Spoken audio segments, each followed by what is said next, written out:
Hey everybody, my name is Precious and welcome to my channel. Let's talk for Precious. So today I'm going to be doing a McDonald's mukbang. Well, I'll just talk about whatever. So since we are in the breakfast hour, because y'all do know, unfortunately, McDonald's has changed their food hours where instead of you getting breakfast all day, you can only get it from I think 6 in the morning until like 10:30. Then lunch from 10:30 till 5, and then dinner's from 5 until they close.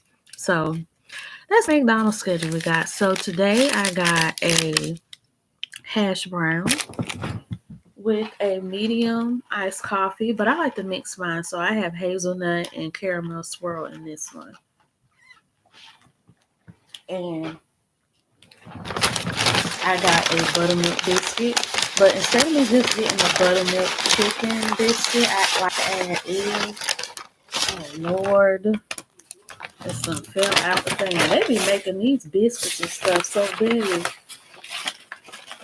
that it be about to fall off the sandwich.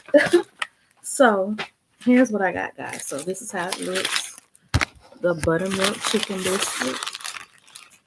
See, it's about to fall off. It's so big. Okay, see the buttermilk chicken biscuit, and I got cheese. You see the cheese at the bottom and the egg at the top. So that's how I like to eat my buttermilk chicken biscuits. And so that's what we're gonna eat for today. Now let me get my napkin and stuff together so that I can put it on there. So I'm gonna be crumbling all over my bed. And now we're about to eat. So since my depression video that I made the other day, my depression has gotten a little bit better because sometimes it is best to go to a counselor or an advisor to see what's going on with you. But then again, sometimes it's good to look up what you're going through on the internet and you'll be able to find reasons and find help and find things that you really need on the internet. And that's what I did. So my depression pretty much stemmed from a slew of all things: relationships, not fitting in as an adult, and just not being treated the way that I know I should. Because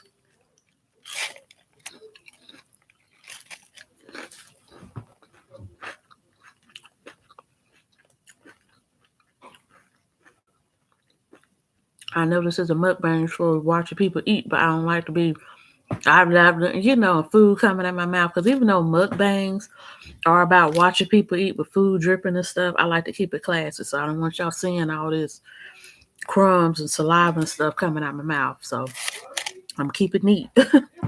But so pretty much what I looked up yesterday about depression and not fitting in as an adult is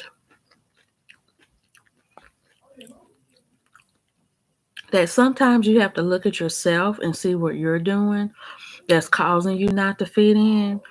And sometimes you have to look at the other person and see if it's them that's causing you not to fit in.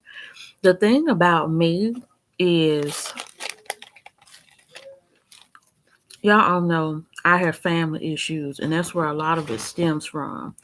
And I'm gonna just be as transparent as I can on my YouTube channel because this is my YouTube channel, and I feel that I could really help people out, with my YouTube channel, which I know that I have, and so that's what I'm gonna do. My loneliness and my depression from not having anybody there does stem from my family. Like I've told y'all, I was a black sheep in my family.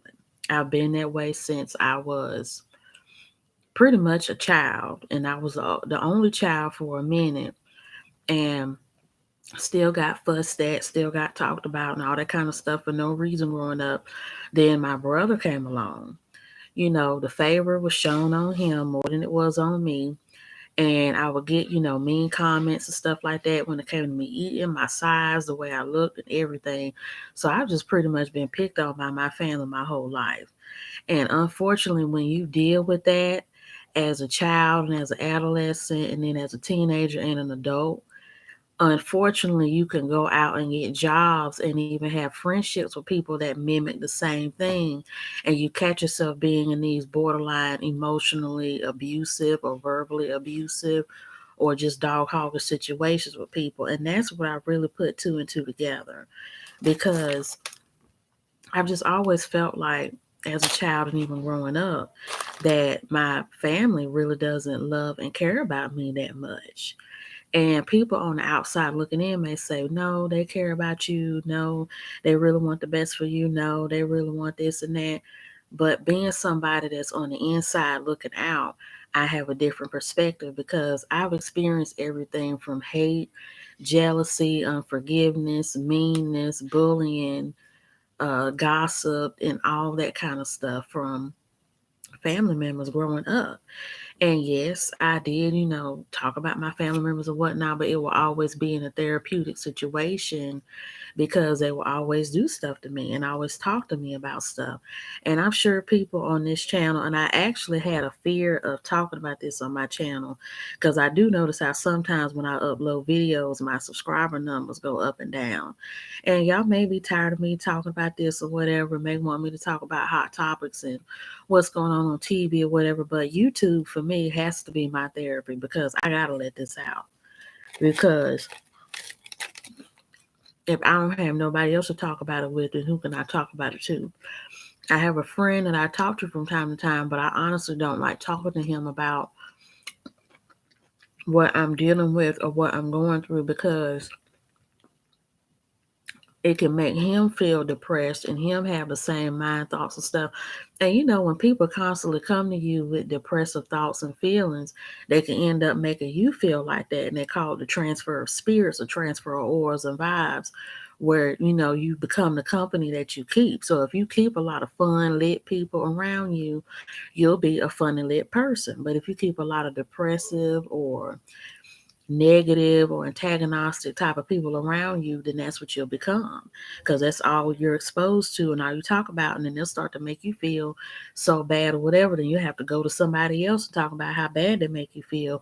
And if that person you're talking to doesn't have any emotional shield or is not empathetic, where they won't digest and take in your feelings, then the cycle continues. And so that's why I like to either talk about it with a spiritual advisor or through my YouTube channel. And the thing that I deal with, especially, oh, hey, Tiana. And the thing that I deal with, especially, is even dealing with my family, is that whole clicking up and the friendship type of stuff. For example, I'm not going to be too specific about the family roles in this video because, like I said, my family knows I've said things about them behind their backs to other people with how they treated me. And yes, they didn't like it and they wanted to understand, but I mean, it's my life, my feelings, so I'm entitled to it. But I've dealt with a lot of that clicking up friendship type of stuff in my family as well. And that's what's really pissed me off. It's like instead of me being treated as a family member that is normal, that has gone through life and that's still trying to figure it out, even though I'm 25 years old, you still treat me like a baby. You still treat me like I don't matter. And I just hate how you'll have one family member, because remind you, I live with 3 people, so it's 4 people in the house. So imagine being somebody sitting in the kitchen having a conversation with the other 2 people, and then all of a sudden they're talking to each other as if you're no longer in the room. And I've experienced that so much, and I've had to clap back and clap and get heated and hot and tell it like it is so many times when it comes to that, because it is disrespectful and it's rude. And the attitudes between the people are always, well, she don't matter. We could talk however we want to talk. Well, she just talking, she don't really need to be saying nothing to us because we're grown, we're better than her, and we got this and she don't. And that's what it is. And that's the vibe that comes off from that when they do stuff like that, and they really don't see how hurtful it is. And I actually did one family member like that one time, and it made her cry. And I said, yeah, I said, that's how y'all made me feel growing up, doing me like that, being dismissive and not listening when I have something to tell you and when I want to talk to you about something. And you sitting on your high and mighty horse or your high and mighty chair, like, I ain't got to listen to you. I got friends. I got people that love me. You don't. And I could just use that over your head to talk about you and to say stuff to you that may not be nice, that may not be good or whatever, but you got to put up with it anyway because you live in my house and you under me. So imagine living underneath that type of behavior and type of treatment. your whole life, and even as an adult still having to deal with it, and then you got to fight every time somebody do you like that. And then when you live in environments like that, now you start experiencing jealousy. One friend see how the other friend want to talk and hang out with you more. Now they running their mouth to that friend about you, trying to get them to not like you no more, to be back on their side. And then it's like when you try to get close to one family member, this family member don't want to put up with you or be nice to you or deal with you because they done been wrapped up with the other family members for so long, being their friend and being hooked up with them and acting like they big and bad, like they, act towards me. And so now you got to deal with that. And I can honestly say that once I do move out on my own, I really don't want to have that many close ties or bonds with my family. They may laugh at it, may think it's crazy or whatever, but I don't, because how can you say that you're a person's family member and you don't even treat them like one? And then you fail to realize how you treated this person, and that's why they don't want nothing to do with you, and that's why they don't want to treat you in a nice way, even be nice to you, because you're not all that nice to them. And I've just never understood why I've just been so unlikable with my family members. Because, when you're nice and sweet and all that kind of stuff, and that's mainly what I've been. And then when I'm around the house, I dress however I want to dress, and I act how I want to act and be myself. And it's just always this one person who act like they feathers always in a rough or in a tusk because of me being myself, and I don't like it. And that's why me and this person really don't have that much of a relationship now, even when they're around as much because of it. Because it's like you act like you always either bothered, jealous, or mad at me when I do stuff. And then you want to talk and be a family and whatnot and be forgiving like you should be. But then when you try to do that, then they want to turn around and pull back stuff on you that you did in the past. And now you fighting again. And that's just honestly how I feel about it. And then I really hate how the person who's the head of the household created this atmosphere like that. Because I always say the same people that you favor will make you fall. And I just don't like it how you're the elder and you got three people under you that's supposed to look up to you, and you done laid out this game, or just done laid out this game board where you got the favorite child here, the favorite grandchild there, and because of their popularity in school or at work, you want to be with them, and then due to this child having money and clothes and people thinking they the shit because of how they look and all that stuff, you want to be friends with them because you want to be cool, and they do stuff that ain't right, and you even let them do you over and shit on you from time to time, but you don't say nothing, you let it slide. But then when it come to me, you come down the hardest on me. You flip flop with me. You act like you my friend one minute, then you're on their side against me, and then I'm fighting you and tussling with you, and then you fail to realize that me and you are the same person. We have the same likes, same hobby, same mind. Oh, thank you, and everything in between. But you still think you're better than me, and you still think that these two other people that you favor and love so much are better than me because they got cars, they got money, they got shoes, they got clothes, and they got all this popularity. But me being real and being myself, that ain't enough for you. And I'm the person that's giving you the most respect out of everybody, and you still don't see that. And so it's like, and I'm just tired of being like a hurt person.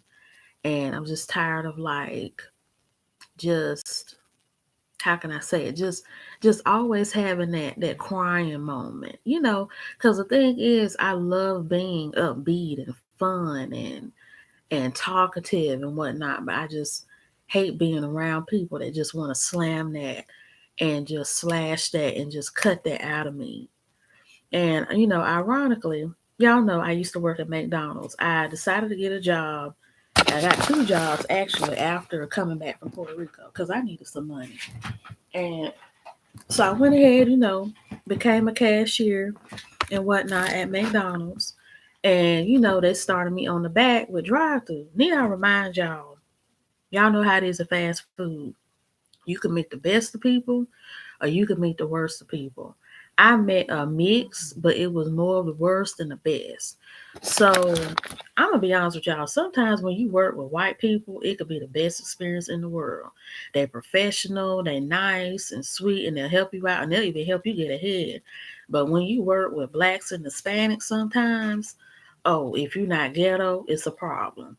Everybody want to bully you, or you think you better than us, or you think you this, or you think you that, or the ever favorite when you want to speak and say hey and all that.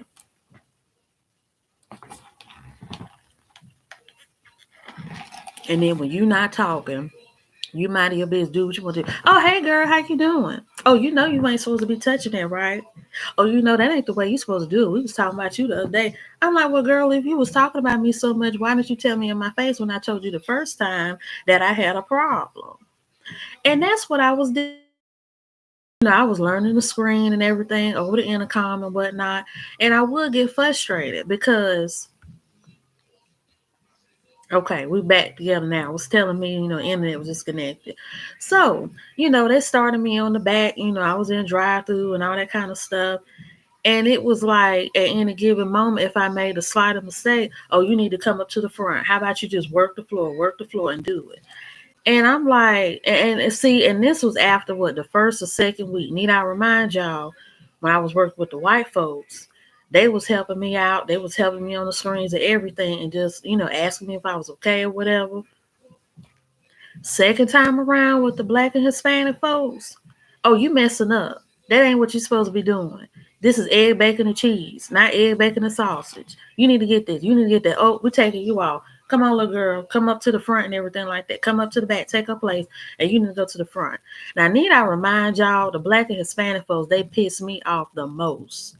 Need I remind y'all, and I'm not trying to be racist or nothing like that, but I'm just telling y'all the truth and telling y'all what's real. I hate how, as people of color, especially with blacks and Hispanics, we wanna, yes, if you're not with the clique, then it's a problem. Yeah, and the thing is, sometimes with hood and ghetto people, they don't understand. Everybody ain't raised like that, and everybody's not into that hood culture, that street stuff that they into, and be cussing and smoking weed and sleeping with everybody's man, baby daddy issues and all that. Then I remind y'all, my father's side, and this is a rare moment I'll say my father because I don't even claim him no more. They was hood. All of them was from the ghetto, baby mama, baby daddy issues, crackheads and drug addicts in and out of jail, all that type of stuff. So I have that in my lineage, unfortunately. But due to me being raised on my mom's side, who's not cut from that kind of cloth, I didn't grow up in that. So that's why it's not my story. So yeah, cut me off and sending me up to the front. And I had to tell them, I said, why are y'all putting me up in the front when I don't even know what I'm doing and I'm supposed to be in the back? I can't learn my job if y'all keep switching me off the thingamajig and putting me in the back. I mean, putting me in the front. So when I got an attitude with them and stuff, they left me alone. They left me in the back. And it was like when I would try to grow or ask questions, y'all know how people always want to flip questions on y'all and not really answer your question, but want you to find out the answer to your question on your own, knowing good well you don't know the answer to that. They just want to be a butthole and not answer it. That's the kind of boss that I had. And he pissed me off every time he would do that type of stuff. Then you had another little girl manager in there where she would do that flip flop opposite type of stuff. Where if you said I can't find it, she would be like, "Oh no, it's right here," knowing good well it ain't there, and it's all the way in the back somewhere. But to her, it's still considered there. And so the thing was, they would try to work me to death to be mean. Like I could be up in the front making coffee for drive through, and as soon as I'm passing the coffee, oh, go make coffee. Oh, go clean the tables. Oh, go sweep the floor. And while they're telling me this, I'm in the middle of doing one job, and they want me to drop that and do another job, and then get mad if the coffee is spilled a little bit on the table, or if it ain't enough oatmeal poured out in the cup. I'm like, how y'all expecting me to be Wonder Woman doing all this stuff? And a lot of times people will do you like that to be mean and to try to get you to mess up just enough so they can have a reason to send you home. That's another type of stuff I hate about fast food is that when these old fast tail managers be getting mad and getting upset when you can't learn the job or do the stuff the right way, they be wanting to send you home early, knowing that it's messing up your money and it's messing up your time.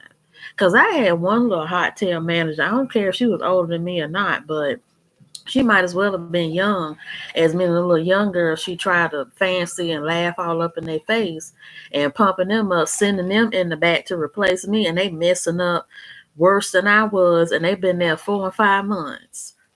Cause she had the type of attitude that would make you want to wear her out and suck her in her face and sit her down in the chair like the little girl she at. I'm telling y'all, them attitudes up in there was a hot tail mess. And so I just told myself, don't talk to nobody, don't just conversate, try to make friends, nothing. Just do your job and do what you need to do. And even when I would try to do my job, you know how it is with the clicks, everybody laughing and talking and whatnot. They telling me what to do. And then another thing I hate is that when these managers be clicking up with a lot of these employees, when you working and doing what you're supposed to do, it's only one manager. How many managers that's there?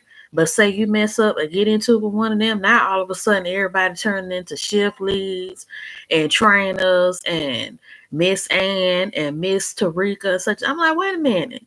How it only end up being three managers or a manager and two shift leads, but now all of a sudden it's six shift leads and four managers. And they like to do that type of stuff to try to tail cover.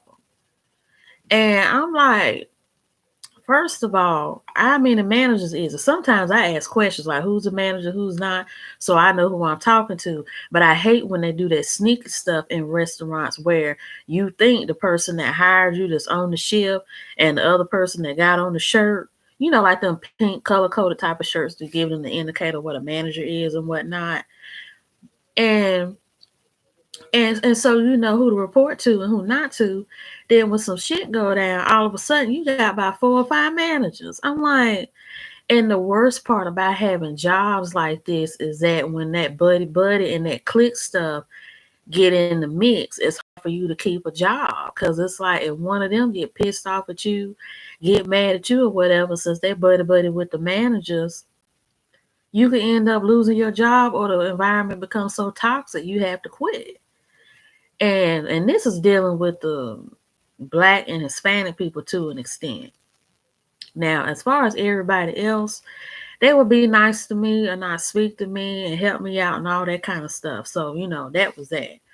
But I had to pull aside a lot of people from time to time, managers included, and say, I don't like the way y'all talk to me. The way y'all talk to me is harsh, and the way y'all talk to me is ugly and nasty. And I said it just like this. And then the problem would be, you see, I'm a hard worker. I come to my job on time. I've even asked you for hours, and it took you forever in a day to give me hours. Then when I get a second job to try to supplement for the income you're not giving me, but you could, now you want to start giving me more hours. And then all these other people that don't come to work, don't be clocking them in their shifts on time and be MIA, you done gave them all the hours. And I'm like, this is just crazy. And yeah, and eventually as I kept talking to them, the treatment and stuff got better.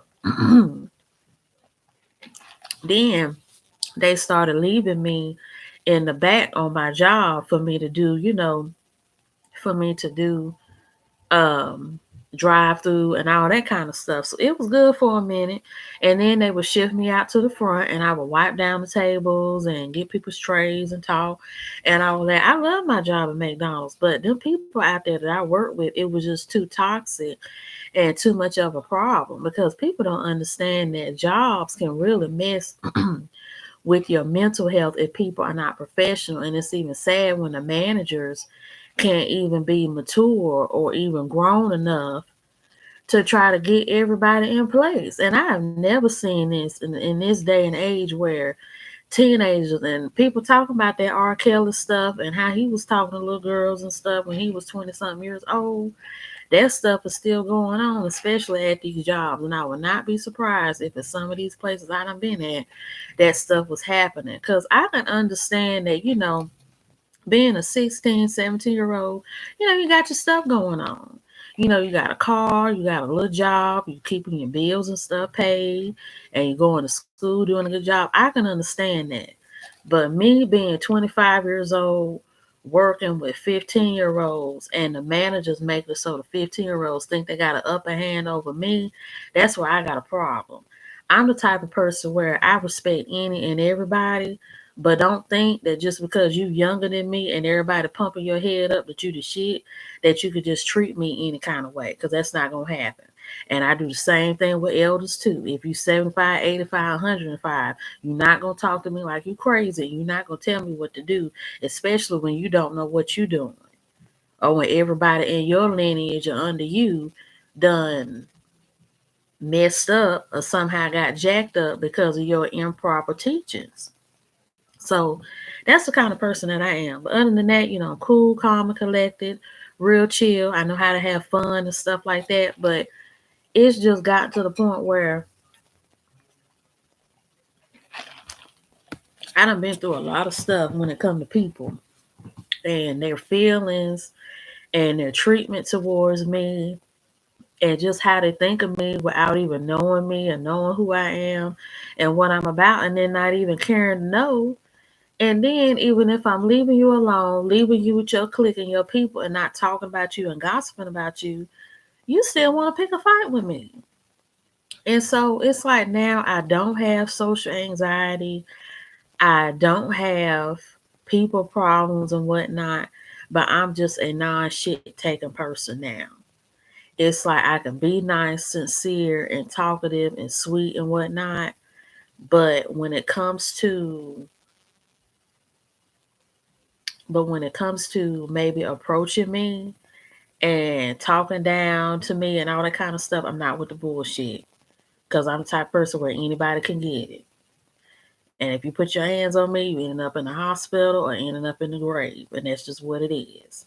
Because people, I just feel like they're too bold with the disrespect and they're so quick to pop off and to just talk junk and to just be hateful without trying to get to know you first. And I'm the type of person where if I don't know you, I'm not gonna mess with you. I'm not gonna bother you or nothing like that. If you're doing stuff that's rubbing me the wrong way, depending on our friendship and our relationship or whatever, I'll speak on it if it's my place to say it or if it's the right time. But if it's not my place or it's not really that serious enough to speak on, or if there's something maybe your mama or grandma or somebody else need to be telling you about, I'm not gonna say nothing because that's the type of person that I am. It's not the fact that I want to see you hurt or see you struggle or whatever, but I'm just the type of person where I just don't want to get myself involved in mess that don't include me.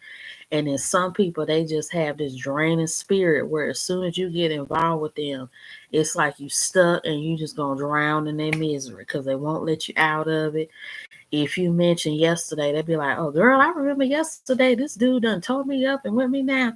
And it's like you say yesterday, or I, or me, or she. It's like they go on an hour-long tangent about what these pronouns did to them. And so that's why I'm really like, picking and choosy about my words and how I interact with people. And that's why I really want to move. I've been talking about this, since my last video, and I'm still, working on that. But that's why I really want to move to get into a new environment because I'm not a mean person. I'm not an ugly person. I'm not a nasty person, nothing like that. I respect you if you respect me. I can be sweet, nice, and kind, but I don't like being abused. I don't like being hurt. I don't like being talking down to, and I just don't like people treating me any kind of way. Now, on my YouTube channel, I'm very talkative, and you could tell when I'm sleepy and when I'm real, angry or sad or mad or happy or whatever. But when I'm in person and I go out to the store, stuff like that, you speak to me, I'll speak. And if not, that's that. But I don't really talk to people like that because I like to learn my environment and learn the people around me first, just in case if I start talking whatever, they won't have no means of trying to get me out and trying to bump me out or act like they offended. So that's why I come in and be quiet and learn who's who and what's what and how this thing go. So I know how to act. And unfortunately, people even got a problem with that. But y'all, it's just a hot tail mess when it comes to dealing with people and family and stuff. And I wish that life didn't have to be like this. I'm gonna try to eat this sandwich, y'all, without making a big mess.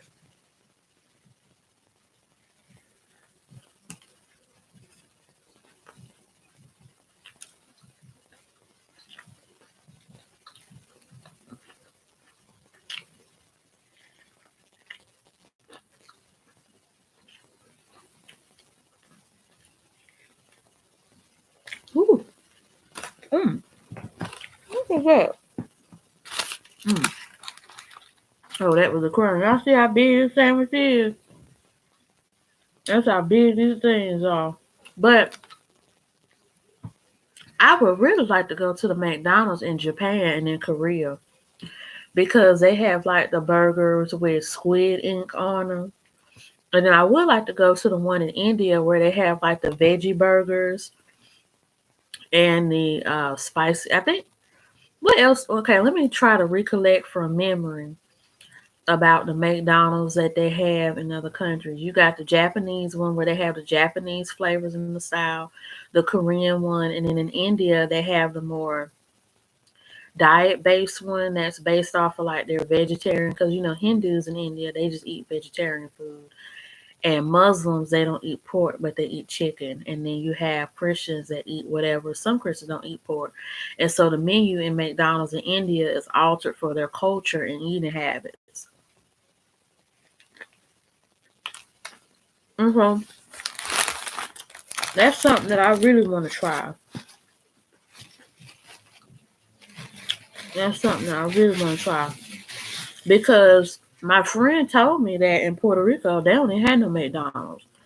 Because I would really like to see a Latin based McDonald's. I think that would be cool. Because I've seen in some places where they have the horchata. I don't know if it's horchata flavored iced coffee or whatever, but I would really like to see a Latin infused McDonald's because I think that would do pretty well and the flavors would do good too. Like instead of having burgers, having a arepa burger or have like a enchilada, a breakfast enchilada, and then instead of fries, have like tostones or maduros, which are like fried plantains, but tostones are the green ones that taste like potatoes, and the maduros are like the yellow ones that are sweet. And then they could have like a maduro sundae, and just different stuff. So, but anyways, y'all, at that McDonald's, I got hired. I got hired in February. What month is this? Yeah, I got hired in February and I worked at McDonald's for about a month and a half and then I just stopped because I just felt like I needed to be relieved and released of all that was going on. Like I just got so tired of it. And then I hate how in fast food you can't wear your hair down really long, and if it is down, it got to be cut or it got to come above your shirt collar.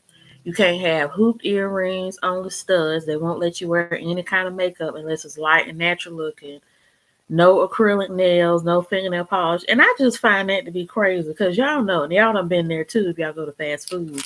I done seen everybody up to the managers tatted up, pierced up, Cardi B nails with the designs and stuff on it, working at McDonald's with no gloves on. So it's amazing to me how they have these rules about the polishing, the nail colors, and even the hair colors when you go to other McDonald's, and it's just altogether different.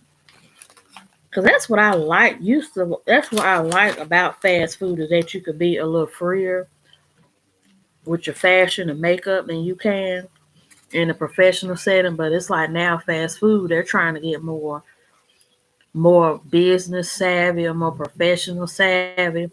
So now at McDonald's, you can't even wear tattoos and nails and none of that.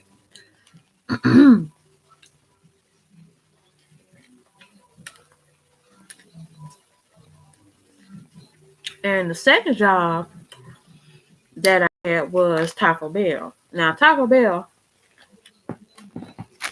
I'm gonna let y'all know the people that are there to me, they were cool, but they ghetto. I'm just be honest with y'all, they ghetto at Taco Bell. Taco Bell for me was an easy job because all I had to do was just sweep, clean bathroom, wipe down the tables and everything, and ring up people in the front and ring up people in drive through. Had a whole bunch of drama there. Had to fight there with the managers and everything. So here's how it went, and I'm gonna make this story real short, so it won't be an hour long video. So I get a job at McDonald's, and I get a job at Taco Bell and everything. The girl said she liked me based on my interview, and I got the job. And I was making real good money. I was working about maybe 5, 6 days out the week at this Taco Bell as opposed to the 2 days at McDonald's. So I came in there, real quiet, trying to learn my job and everything like that. And it was cool for what it was. It was a lot of young people there. I'm 25. Most of the people there was like 15, 17, or like 20 to 21. And you had the older adults that were like 50, 60, elder adult. Elder people was cool. Never had a problem with it except this one Hispanic lady that that was in there. Because whenever me and her became cool or whatever, once I spoke to her manager about how she was talking to me and everything, because when I would be a drive-thru, she was like, "You need to put it out, get it out there." And I'm like, kitchen people need to stay in the kitchen. Drive-thru people need to pan the food out and stuff. Because at this Taco Bell, they was notorious for giving out wrong orders, ringing up wrong orders. And if any of y'all people other than my friend at this Taco Bell are watching me, y'all are shit. Y'all are. Because y'all try to throw stuff on me, make it seem like it was my fault all the time when it wasn't. And y'all was some dog-house managers. And all of y'all deserve to get fired and to find other jobs that y'all really need to get. Because y'all had no business being no managers. Y'all wasn't good managers. And y'all really don't need to be over nobody. Can't even be over yourselves. So, anyways, she talking down to me and all this kind of stuff. And I'm gonna be honest again in this video. I don't have nothing against Hispanics or anything like that. I'm gonna say it again. I don't have nothing against Hispanics or anything like that. But the issue that I have with y'all sometimes is that when it comes to black people, y'all like to rule over us. And if we're not y'all favorite color or favorite personality or favorite body shape and stuff, especially with the women, because let's just be real. In Latin America, I've read books, studied in the school. When it comes to how y'all interact with people, it's based on looks and personality. And when y'all come here, especially with blacks, y'all like to either judge us based on looks and posture and clothes and money and all that kind of stuff. And if we don't fit y'all standard of beauty, wealth, education, and success, y'all think y'all could talk down to us like dogs. So that's why sometimes when I walk up in places with Hispanics, they already know from my demeanor, you're not going to talk to me no kind of way. I'm not no slave. I'm not no servant of yours or nothing. As long as we're in the same job and you ain't no manager and we making the same pay rate, you don't need to be over me. And I'm sure a lot of black people feel like that with white people sometimes because I hate how it is racially that even though this is 2020 and we don't have a lot of systematic racism like we used to, but it's more, institutionalized and hidden and mixed in than it used to be. We as black people still have to come correct with a lot of non-black people sometimes, and I have to do that sometimes because like just because I'm black don't mean I can't speak Spanish because I get that a lot too. A lot of them think that, oh, she a black girl, she don't know what we saying and all that kind of stuff. Because I remember I had some customers come in there and they was like, all of them was just bunched up talking and all that. And they was trying to get some food and they said, well, do you have anybody here that can speak Spanish? And I'm like, sí, puedo hablar en español contigo. And they kind of like, and they get startled. And I find it amazing how so many of them act like that when one of us speaks Spanish, but you have Mexicans, Cubans, Dominicans, Venezuelans, and Colombians that are black. And they socialize and interact with every Latin American person that's light, brown, and in between. And I'm like, how can't y'all put two and two together that we're black because the slave ship not only came here, but it came down there too. And y'all know whenever you mention that in a conversation with them or discussion or anything like that, it's we ain't black, we not dark, we don't have African ancestry, we didn't own slaves. And you get a lot of this in denialness and just mean mugging and all that kind of stuff. That's y'all's culture. I'll stay out of it, but you're not gonna fool me. because we all know it's black people everywhere because the slave masters, they was thinking about that money and not thinking about so much of how we felt about being from here and being from there and all that, because to them we was all black. They just chose to put us in places where they could make more money, and that's what it comes down to. I had to a similar experience at my job this year. I was there for 2 years since I was 17. What was your experience?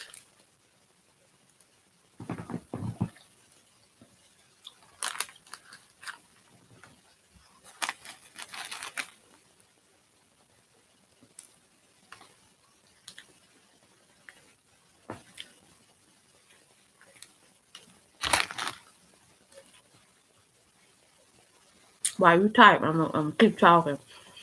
And so yeah, and so the lady, she came correct with me about that as well because because when it comes to Hispanics, sometimes they like to keep their culture within themselves, and they like to invite you in or let you come in, and based on how you act and how they feel you out and stuff, they'll let you stay, or they'll give you the silent treatment, start talking about you in Spanish. Or sometimes what they like to do when somebody piss them off, you start seeing this buzz effect with them, and they could be in a room with everybody because they're tight. Anybody knows when you mess over or screw over a Hispanic, you screw over all of them. When you in a group, and it could be whites, blacks, and everything like that, you say something that piss one of them off, now aunts and uncles that don't even know each other start talking in Spanish and say, "You hear what she said about that?" See, that's why we can't be doing all this kind of stuff. And they've done it. I have seen it and I've experienced it. They do it. But I ain't scared of nobody.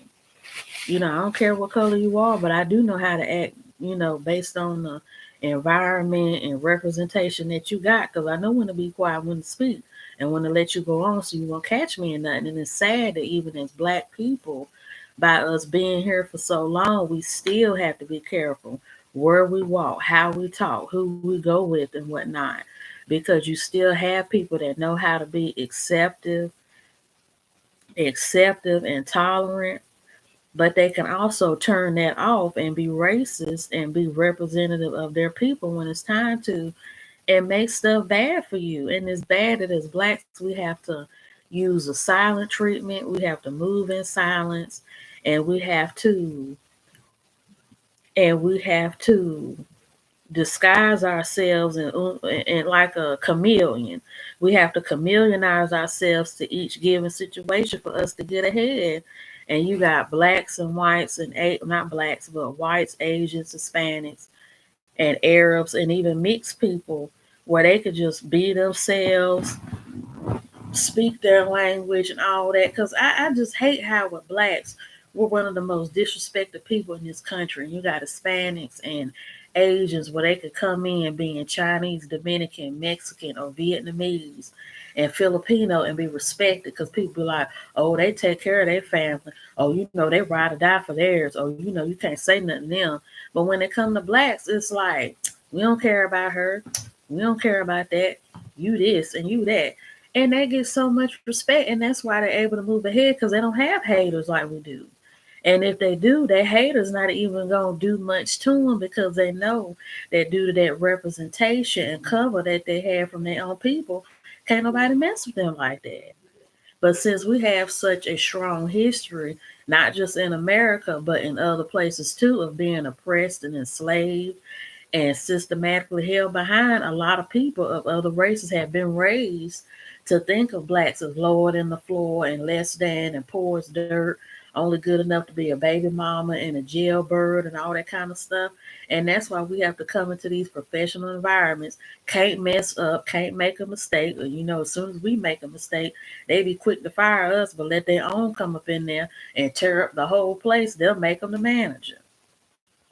And it's frustrating, and people like to make fun of black women and black people online, but I'm like, y'all will never understand what it's like to be. And I know all black people don't experience this. They don't. You do have some that experience it and some that don't. But people who like to judge people like me, they'll never know what it's like to be the unfavored one.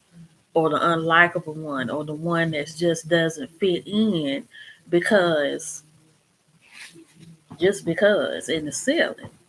If you do not have a certain type of personality or look how they want you to look, then they will start to treat you some type of way. Yeah, they do. They do, because I've experienced it, and that's really why I've had an issue with dating. Because, and we've seen this even with famous people, because they said with Carmelo Anthony and Lala. So y'all know Carmelo Anthony, he had a side chick, baby mama outside of Lala, and they said she looked like an Instagram model. And they said Lala went and got her body changed a little bit to try to look like the side chick. And they said that Tiny from Ti, the reason why she had her butt done and all that, and her eyes colored and stuff, was to try to compete that the women that Ti is cheating on her with. And I've heard about this a lot. And even with myself, I've tried to figure how I can paint my personality, come off what to say, not to say too much, just to be liked. And it's sad and it's hard because when you know you want to be loved and liked by somebody, and they either half ass treating you or not treating you the way you know you should, but you see how they treat the other people that don't look like you and may not have a personality, you kind of playing like the guessing game. Oh well, maybe if I act hood, they'll like me then. Maybe I act ratchet, they'll like me then.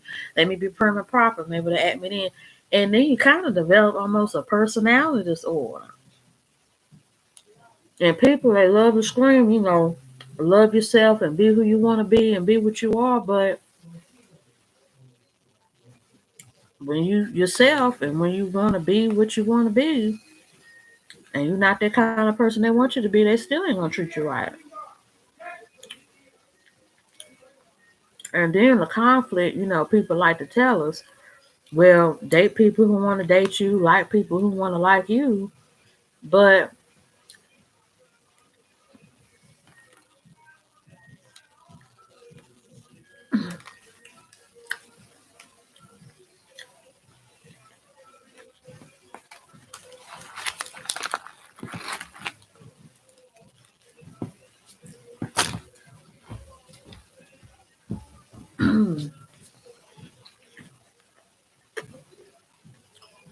and it makes you feel, out of place because you want to fit in and and be liked. And then unfortunately, sometimes the people that do like you and wanna and the people who do like you don't like them, or the people that want to be your friend, you don't want to be their friends because that's not what you want to settle, and you catch yourself being stuck in the middle.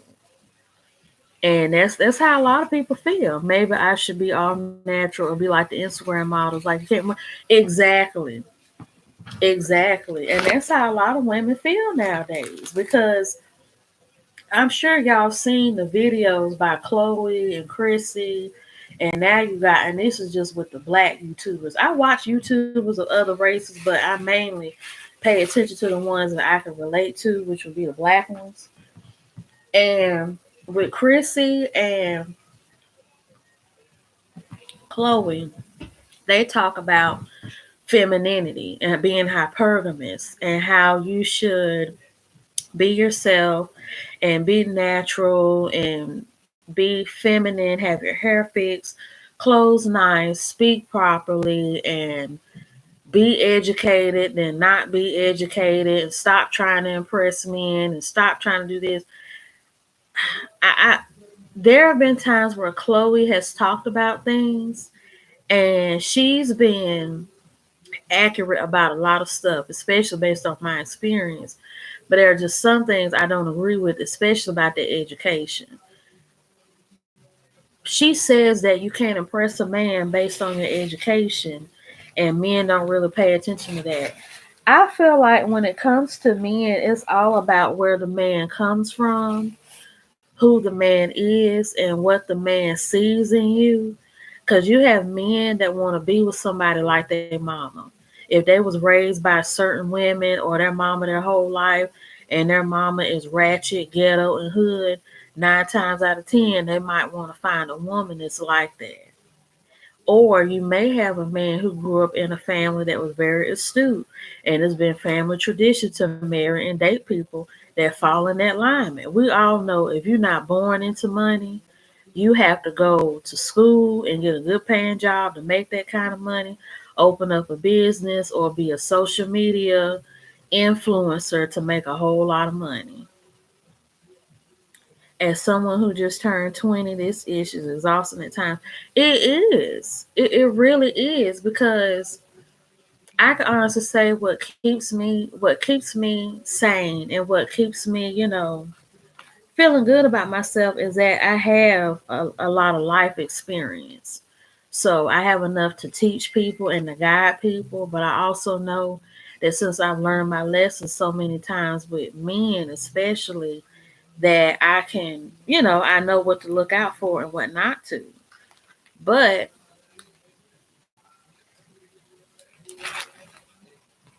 it's like,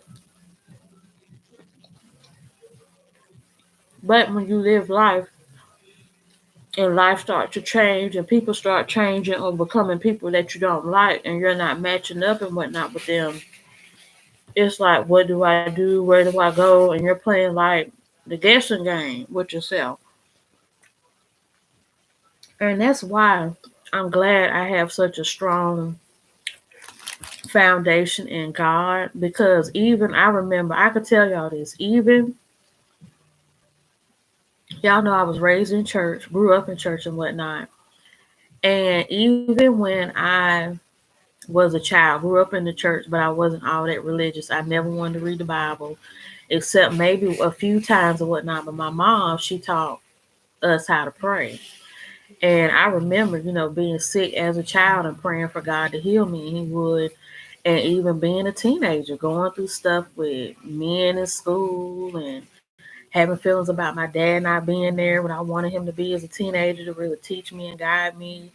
I remember crying, praying about that as well. So prayer has really kept me through a lot of this stuff.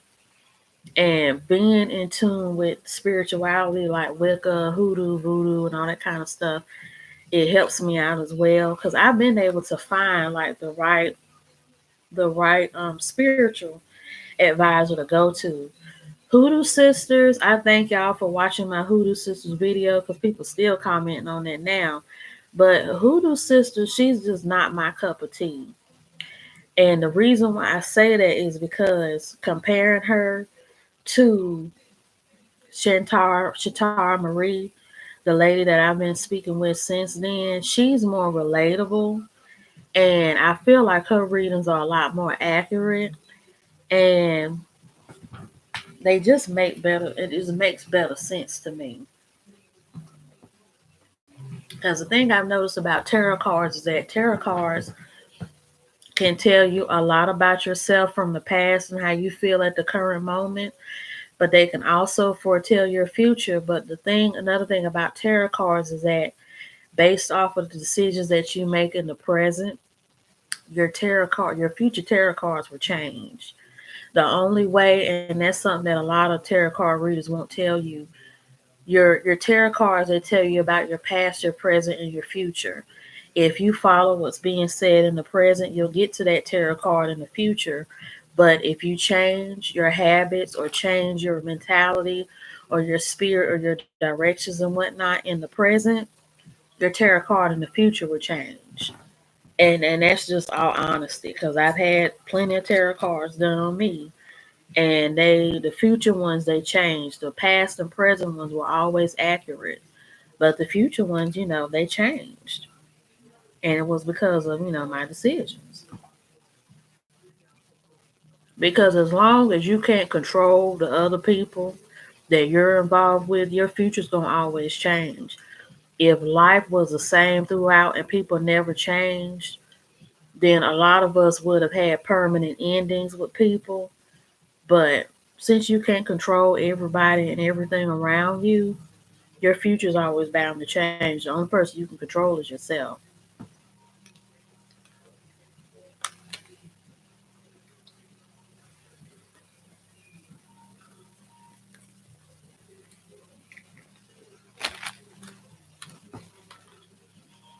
And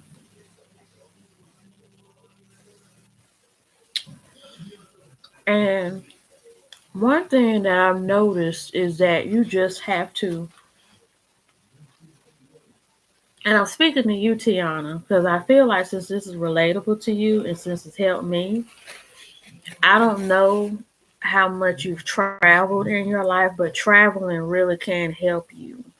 Because, and I always say this about the black community, I feel like we don't travel enough.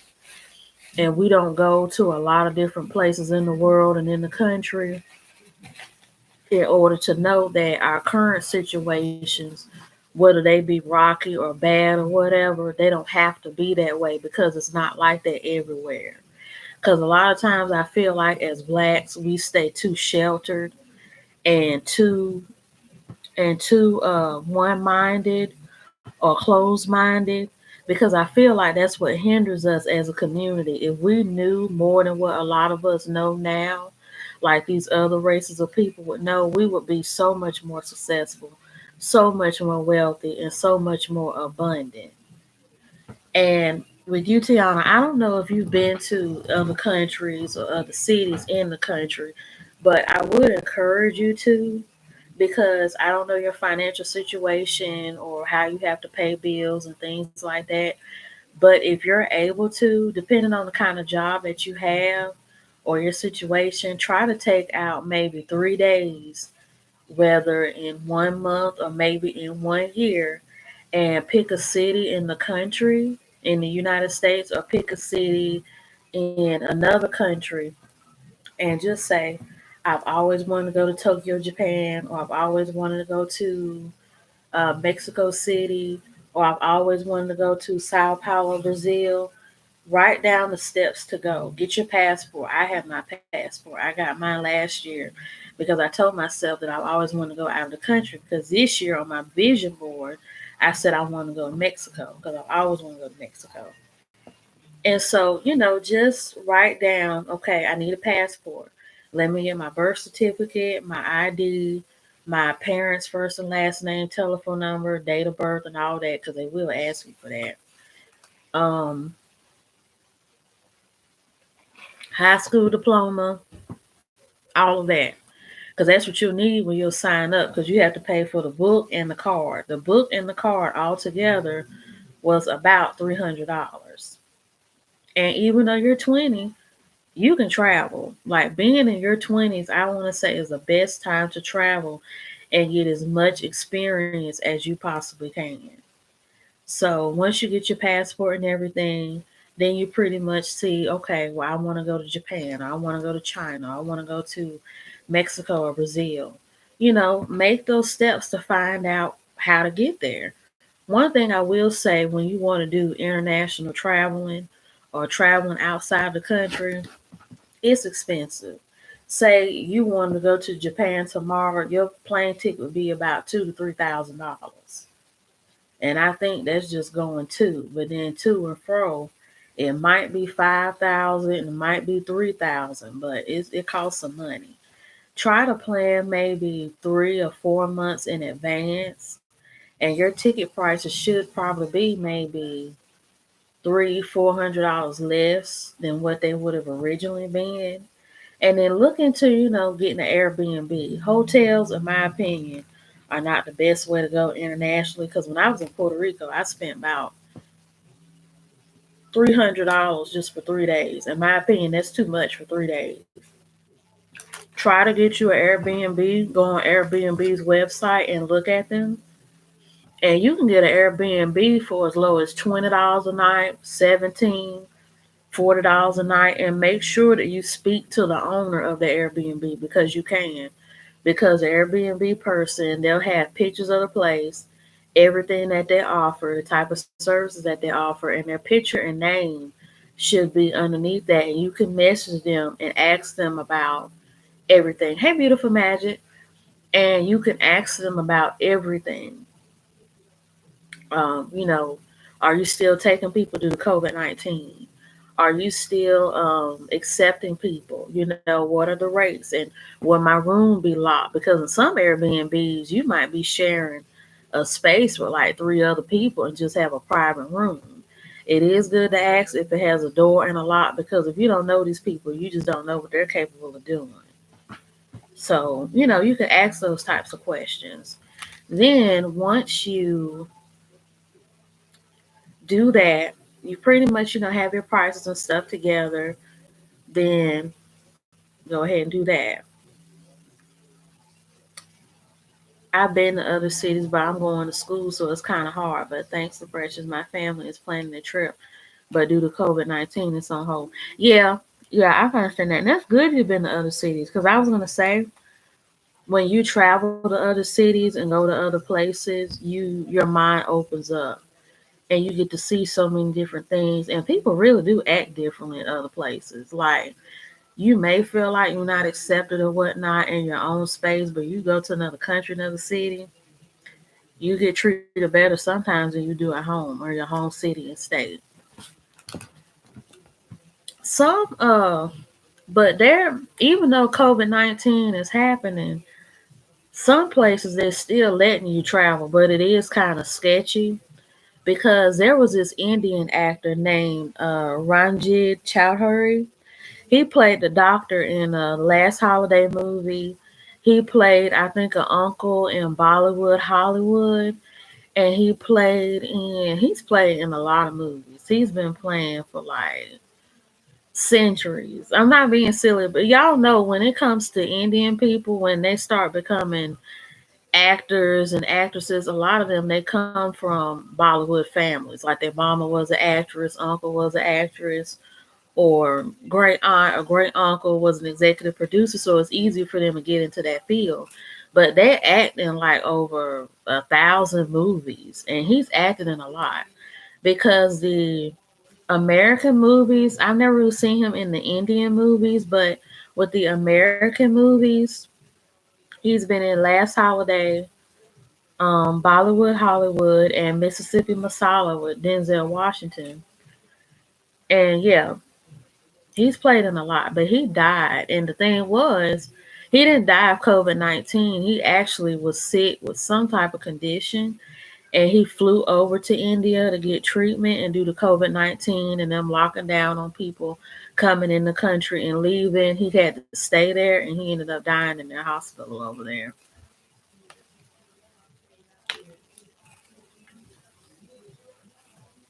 Oh, yeah.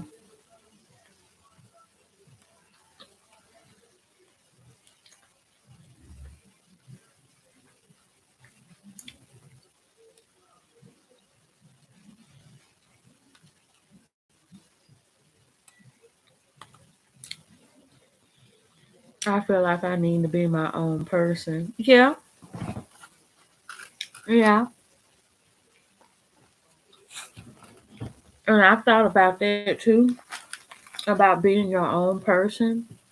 Because I've been telling myself the other day that I need to be my own person, have my own hobbies and likes and dislikes and things I like to do and places I need to go. And that way I can be a complete person.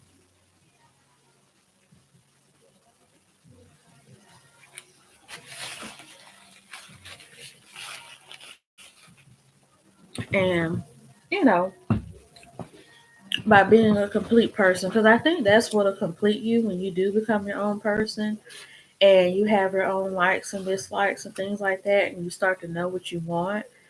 But unfortunately, and I've even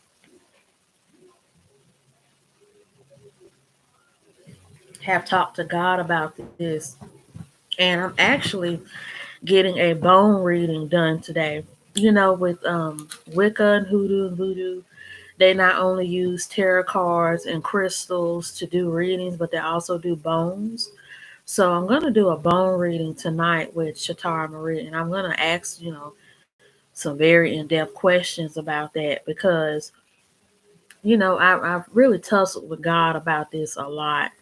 If I am my own person and if I'm so unique and so this and so that, why is it that other people have treated me the way that they have, and why is it so hard for me to fit in and get in and stuff like that? Because that's been a hard one for me. Like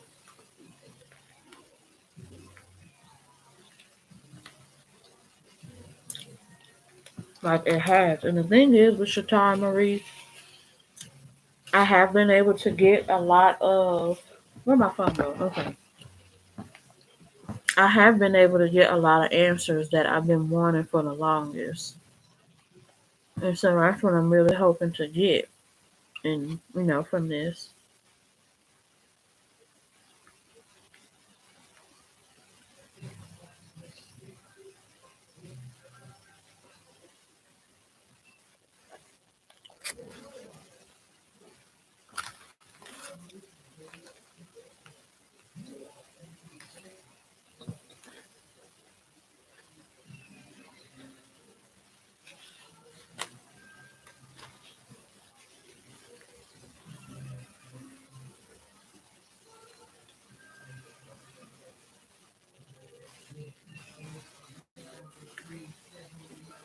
Think about this buttermilk biscuit. It tastes like fried chicken in a way.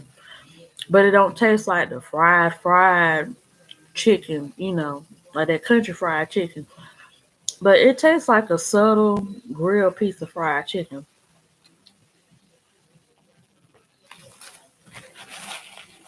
That's dope. I've been sheltered due to me being the youngest. And see, I'm the oldest. Yeah, I'm the oldest. And I understand that, parents sometimes they want to shelter you to protect you and whatnot from, all danger and harm and stuff. And of course, it should be any parent's goal to,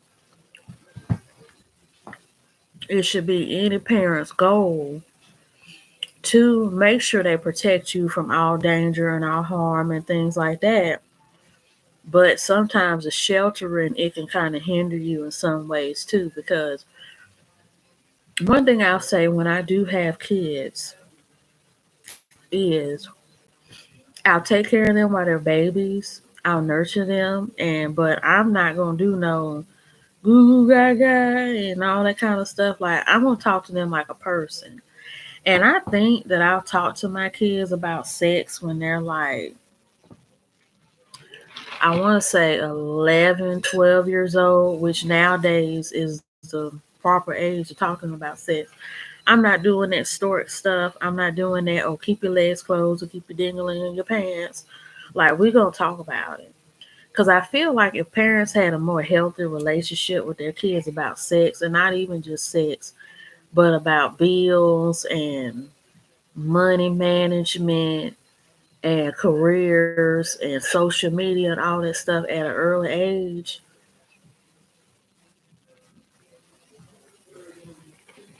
kids wouldn't have so many self esteem issues and wouldn't have to deal with bullying and things like that. And I think I would also like to teach my kids from a psychological perspective as well, because some of the stuff that people go through is psychological in a way. Some of it's not, but some of it is. And unfortunately, you just have a lot of kids and adults nowadays. They act erratic and wild and out of control and whatnot because of how their parents raised them. And sometimes it comes from a place of hurt, abuse, or unresolved issues. And their way of getting it out is by passing it down the family line because they're like, my mama raised me like this, so I'm going to raise you like this. And they don't see how abusive and, whatnot it is or it was. So, yeah, I know what it's like to be sheltered and whatnot too. And didn't get, I really didn't get like my quote unquote teenage year experience until, yeah, until I was like, what, in my early 20s. And I'm glad I got to do a lot of stuff that I wanted to do in my early 20s. So that's good. It hasn't been negative. It's probably kept me out of trouble. I just want to be able to do my own things. Yeah. Yeah, that's good that, it wasn't negative and that it kept you out of trouble. Just want to be able to do my own things. Yeah, well, that's good. So, what kind of your own things do you want to do?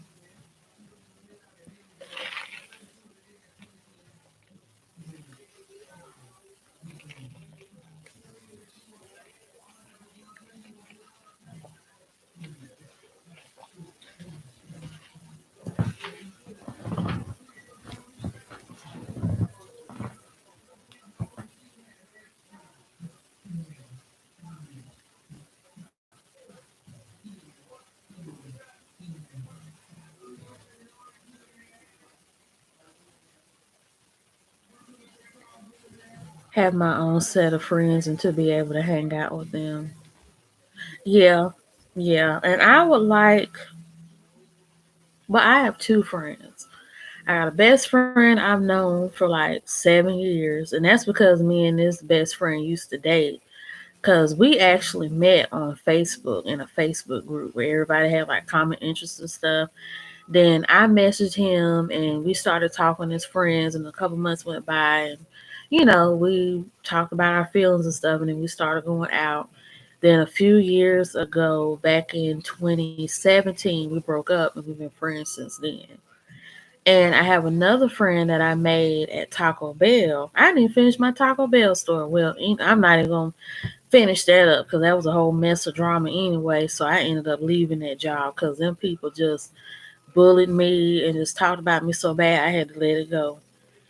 Um, yeah, I have a friend, a true friend that I made from Taco Bell whom I talk to now. So I do have, two friends. And it makes me happy that even though what I've been through, I did have one person that really liked me for me and that befriended me. So that's what I like.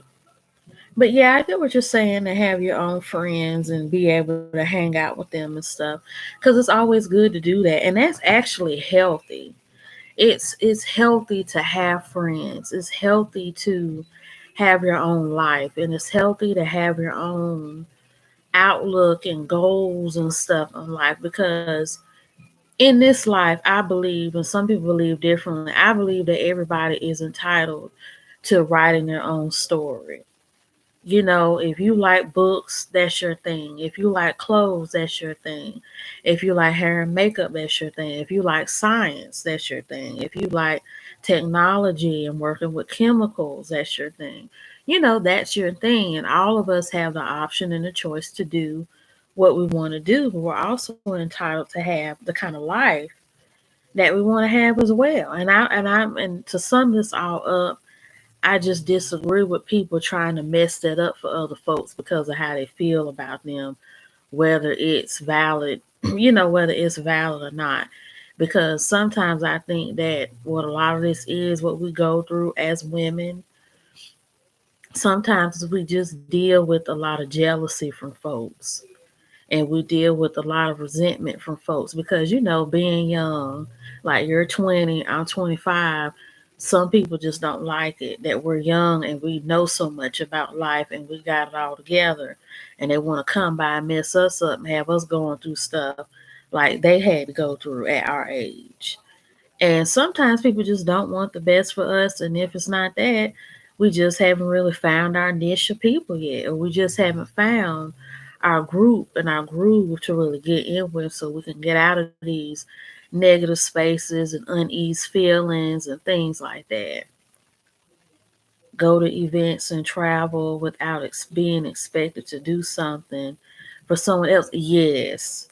Yes, and I know exactly what that's like because I've gone to events and I've traveled, by myself and didn't buy anybody anything unless I thought it was, a nice gesture or, I just did it. Because I'm going to be honest with you, I actually have that experience living in a house with people.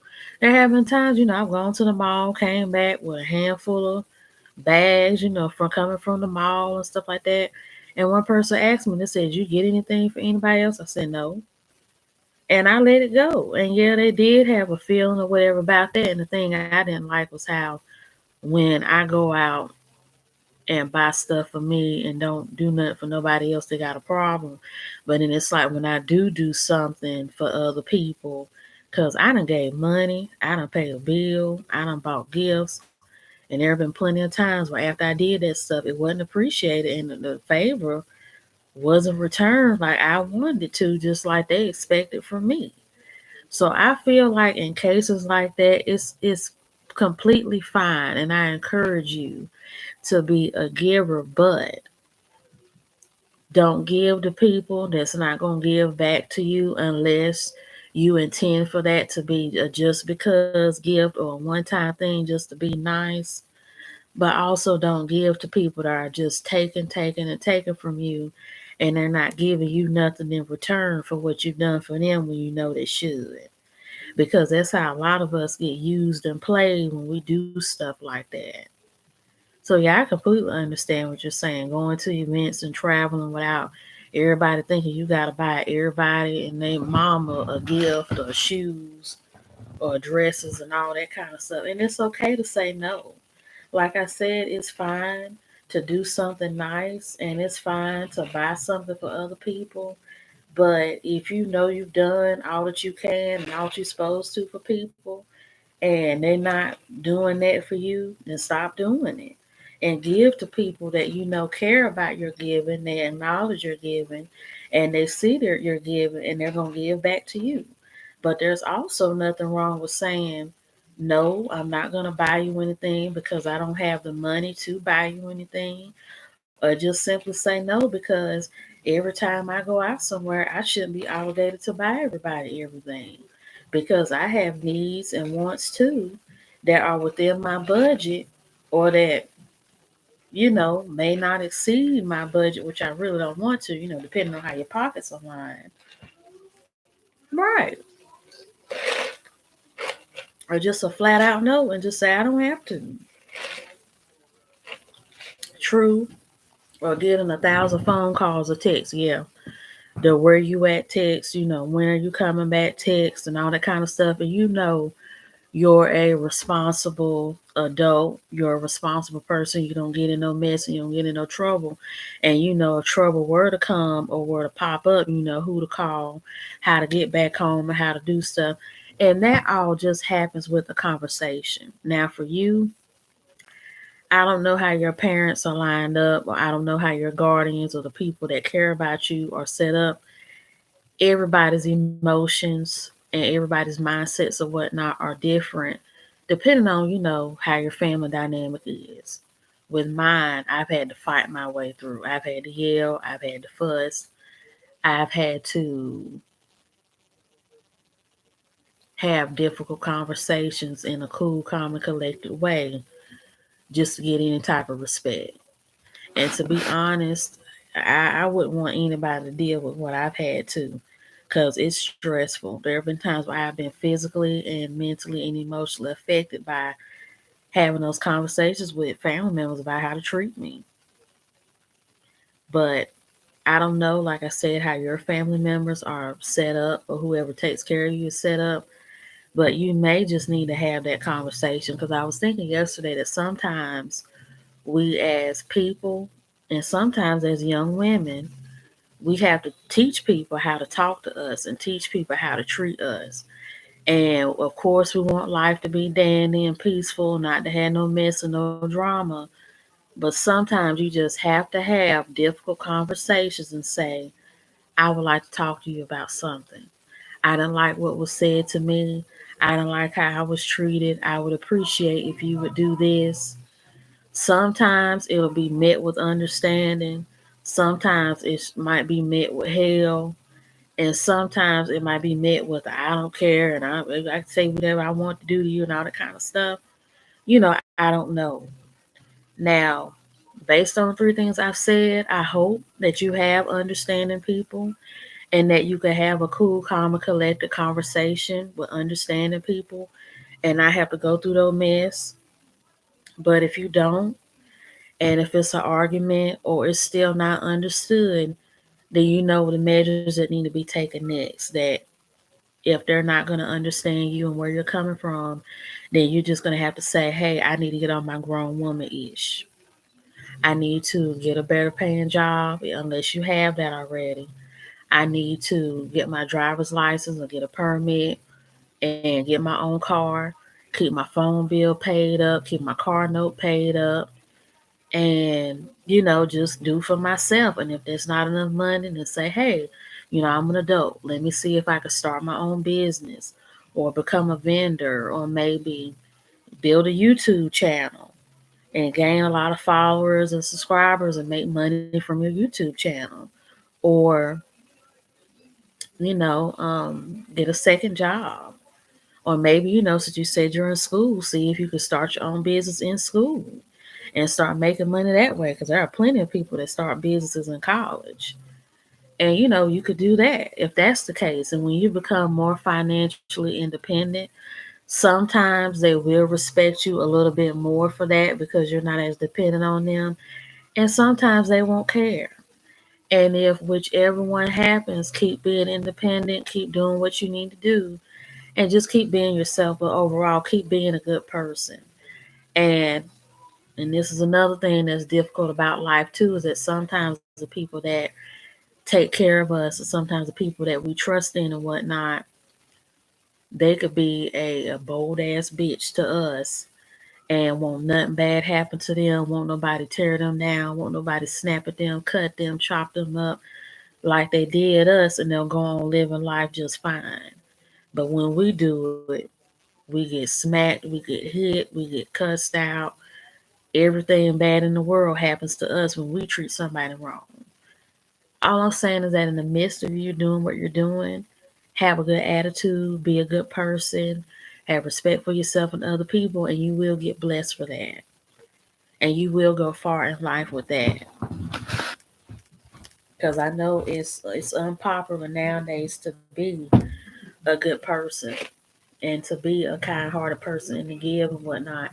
Because now everybody want to be rude and disrespectful and cut them up for attention. But that stuff does have consequences because um, Yaya Mayweather's daughter, who was 19, 20 years old, she was talking to that she was a real pretty girl. And she was talking to that rapper, NBA young boy. And she was fighting another girl of his because he got a whole bunch of baby mamas and stuff. And he was fighting his baby mama about the way the story goes. They said the baby mama was there in the house and wanted Yaya to leave, and she said she wasn't leaving. They had fought before, but then she started fighting the girl again and took a knife and stabbed her. She stabbed the girl, and the girl ended up losing her baby. And so now they're saying Yaya could face up to 99 years in jail, which is pretty much a life sentence. Because, I mean, if you're 20 years old and you in jail for 99 years, you probably going to be dead by 50, if not 60 or 70. And so, yeah, she's just, 19, 20 years old, and she got caught up in the dude that really wasn't worth all of that. And her daddy is Floyd Mayweather. He got all this money. She got the nice cars and the clothes and stuff. And she got enough to go to college and build a business and probably have a rap career of her own. Better than YMBA young boys and do stuff. And, there are a lot of young girls that throw their life away. And it has come out that her sister wrote a song saying that her daddy really didn't treat her well and whatnot. So it's a lot of issues going on with Floyd Mayweather's family. And I've never really liked Floyd Mayweather because he's always come off as really negative and arrogant and showboaty to me. And the way he talks and treats people is just bad. Like he even talked to his own daddy like a dog. And so, it's just a lot of issues going over there. But I say that to say this: no person is worth ruining your life over, because when it's all said and done, when you die over some stupid stuff or when you go to jail over something silly, them people that you was trying to fight and mess over and get over, if you didn't kill them or hurt them or nothing like that, they're going to go on and live their life. And they're going to do what they want to do and be with who they want to be with, but you're going to be sitting in jail or laying in the grave not doing nothing and not even be able to live your life or to follow your dreams and stuff like the person you try so hard to get back at is. Because I always say the best revenge to get on people that have done you wrong, that have hurt you, or maybe even people that don't like you, is to be successful. And don't even think about proving them wrong and showboating on them. Just say, you know what? I deserve better. I'm a good person. I should have more and be more and whatever. And flourish in that. And go on. And then there'll be blessings and good wishes and good fortune coming from the good that you do on your own without these people that don't, care about you. So I say this to say, to just keep that in mind and remember to like and leave a comment on my comment section and subscribe to my channel. Have a good day.